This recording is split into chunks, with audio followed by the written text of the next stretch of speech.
Hola, vamos a recordar y a ampliar un poco lo que ya sabemos sobre la nomenclatura y la fórmula de compuestos que se han formado combinando un elemento con oxígeno. La fórmula general, ya vimos el año pasado en tercero, es de esta forma. Ponemos primero el símbolo químico del elemento que se ha combinado con el oxígeno y este se pone al final. Y como todas las combinaciones binarias, lo que hacemos es intercambiar las valencias de los elementos. La valencia del oxígeno es 2, se la ponemos aquí como subíndice al elemento X, y la valencia de este elemento se pondría como subíndice debajo del oxígeno. En el caso de que esta n sea un número par, deberá simplificarse. Luego veremos, cuando veamos algunos casos, veremos esta situación que les estoy planteando. Ejemplos de este tipo podrían ser, por ejemplo, el SO2. Ese sería un compuesto de este tipo, o también el CO2, o el CO, o el CaO, o por último Mn2 o 3, por ejemplo. Esos 6 podrían ser ejemplos típicos de este caso. Vamos a ver cómo se nombrarían esos compuestos. Tenemos dos formas de nombrarlos, una que ya la vimos el año pasado y otra que es la que vamos a introducir en este curso. La que vimos el año pasado es la llamada estequiométrica o sistemática, que utilizaba unos prefijos de cantidad para indicar cuántos átomos aparecen de cada elemento en la fórmula. Recuerden que los prefijos eran estos. Si era un átomo poníamos mono, si era dos átomos poníamos un prefijo di, si eran tres átomos tri, si eran cuatro átomos tetra, si eran cinco penta, si era seis hexa y si eran siete hepta. Entonces vamos a nombrarlo de esta forma, los compuestos que he puesto antes de ejemplo, el SO2, fíjense que sería dióxido de azufre. Dióxido de azufre.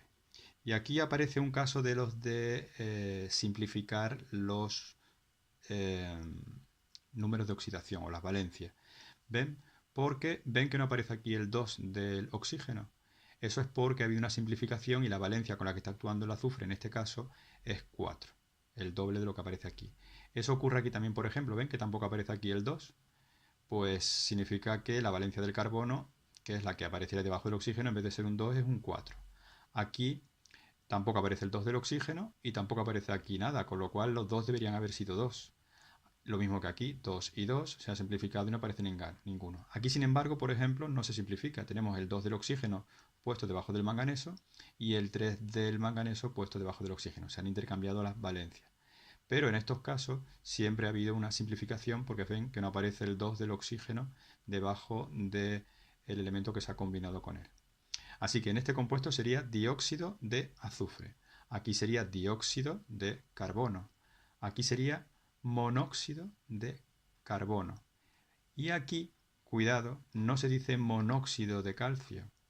¿Por qué? ¿Qué diferencia hay entre este compuesto y este compuesto? ¿Por qué aquí sí se dice monóxido de carbono y aquí no se dice monóxido de carbono, sino óxido de, de calcio, óxido de calcio? Pues porque como el carbono tiene dos valencias, la valencia 2 y la valencia 4, la indico introduciendo en la fórmula, en el nombre, el prefijo mono, para no confundirlo con este otro caso.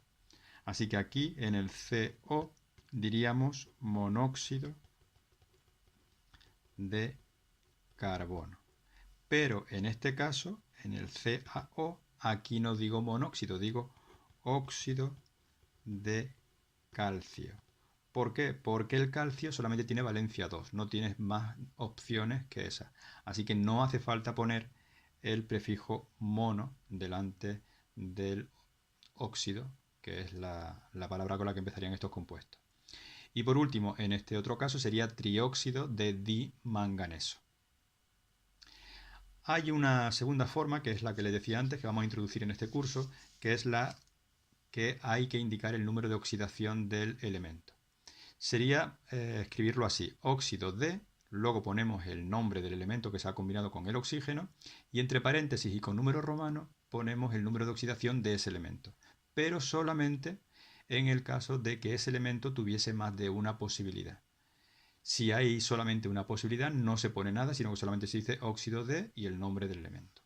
Vamos a ver los mismos casos que vimos antes. Por ejemplo, SO2 diríamos óxido de azufre, y ahora tenemos que poner la valencia del azufre, que es 4. Recuerden que aquí había una simplificación, en vez de haber, como aquí no hay un 2, significa que este subíndice que le correspondería al azufre es el doble de lo que aparece aquí en la fórmula. Así que sería óxido de azufre 4. Y ven, se pone en número romano. En el CO2 hacemos lo mismo, óxido de carbono 4 también. También ha habido otra simplificación.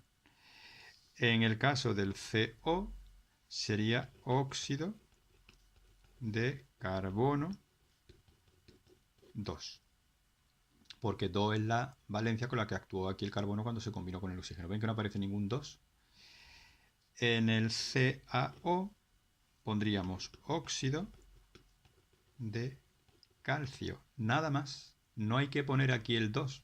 ¿Por qué? Porque el calcio solamente tiene esa valencia. No hace falta especificarla a la hora de nombrarlo. Solamente diríamos óxido de calcio y ya está. Y la última, Mn2O3, pues sería óxido de manganeso. Y la valencia del manganeso sería 3. ¿Ven que están intercambiadas? La valencia del manganeso es 3. Aquí no ha habido simplificación ninguna, o sea que se ve directamente. Por último, antes de terminar, quiero hacer mención a un caso especial que se produce cuando el oxígeno se combina con elementos que son halógenos, como por ejemplo el flúor, el cloro, el bromo o el yodo. En ese caso, tenemos que invertir el orden si seguimos la recomendación de la IUPAC, que nos dice que se ponga el más electronegativo en el último lugar. Y es más electronegativo cualquier elemento halógeno que el oxígeno. Así que cuando se combine el oxígeno con los elementos halógenos, lo pondremos así. O2, O2 no, O5, Cl2, por ejemplo. Si es que tuviese en valencia 5 el cloro y el oxígeno, ven, el 2 aquí. O por ejemplo, O7Br2. ¿Ven? Ese también sería otro caso de este tipo. ¿Cómo se nombrarían en esta ocasión? Pues diríamos dicloruro de pentaoxígeno. O aquí sería dibromuro de hepta, porque son 7, oxígeno. Y no admite ninguna otra posibilidad. ¿Vale? Acabamos el nombre del no metal terminado en uro, poniendo el prefijo di porque es el prefijo que le corresponde por haberse combinado con el oxígeno. Aquí sería dicloruro de pentaoxígeno y aquí sería dibromuro de heptaoxígeno. Bueno, un saludo.